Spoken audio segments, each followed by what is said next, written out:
А теперь оживим самый известный, пожалуй, снимок о войне в Южной Осетии. Только сейчас удалось раскрыть тайну, которая заставила весь мир восхититься этим российским солдатам. Не нужно 300, достаточно одного, писали иностранные газеты, сравнивая со спартанцами. Один пулеметчик тогда остановил и развернул целую колонну грузинской армии. Его искали несколько лет и думали, что он погиб. Но вот только сейчас выяснилось, что Талбалат Ибрашев спокойно живет в Астрахани. А в 2008 году и был тем самым пулеметчиком. Дмитрий Вахницкий, о подвиге, у которого нет срока давности, как и награды пока тоже нет.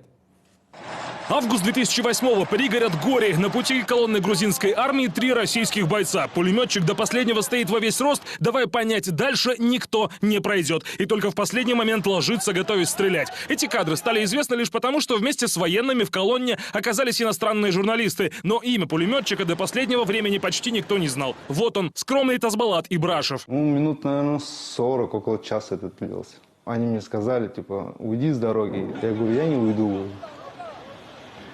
Можете проехать, если только уберечь меня отсюда, все. А так нет. Около 5 лет назад кто-то загрузил видео в интернет, но в описании указал не то имя. Смелостью Ибрашева восхищались, считая, что он Бато Дашидарджиев из Бурятии и уже умер. Тазбалат на самом деле казах из Астрахани, там у него жена и 2 дочки. Мой коллега Игорь Прокопенко долго искал пулеметчика, и оказалось, его имя оставалось неизвестным, потому что сам Ибрашев героем себя не считает. Мы отнеслись к этой информации с большой осторожностью, потому что прошло много времени, мы много времени потратили на то, чтобы установить, действительно ли это он. Но я вот сегодня могу сказать, у нас еще нет ответа из Министерства обороны, поскольку очень долго идет запрос, да. Но исходя из тех материалов, которые мы получили, там, я видел его удостоверение личности, где видно запись, где он служил, и что он действительно в это время был, вот в этот период в Грузии, на территории Грузии.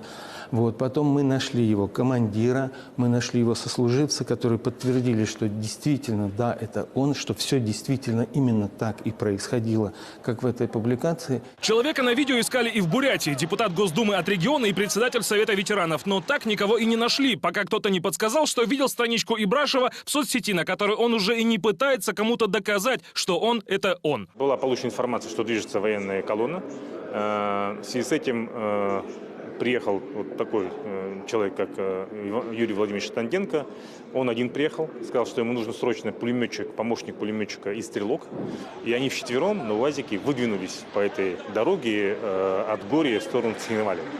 И по этой дороге они встретили вот эту грузинскую колонну, и там у них состоялись переговоры. То есть вот полковник пошел встречаться, ему дал приказ стоять на середине дороги в открытую с пулеметом и не двигаться с места. То есть он выполнял приказ, это не какая-то была самодеятельность. Своей решимостью Тазбалат Ибрашев спас жизни не только российским миротворцам, но и грузинским военным. Избежав боя и проведя длинные переговоры, колонна отступила. Леонид Ивашов вспоминает, в августе 2008-го российский генштаб переезжал в новое здание. У многих просто не было рабочего места, поэтому принимать решения часто приходилось на местах. Рядовые солдаты и командиры, младшие офицеры принимали решения на уровне там, лейтенанта, капитана.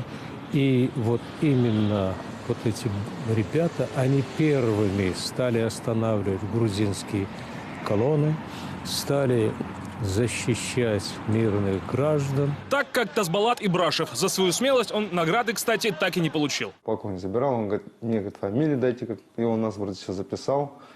Как бы военный билет, потом, когда в части приехали, забирали то, что вот, все, будем награждать, на орден Суворова хотим наградить.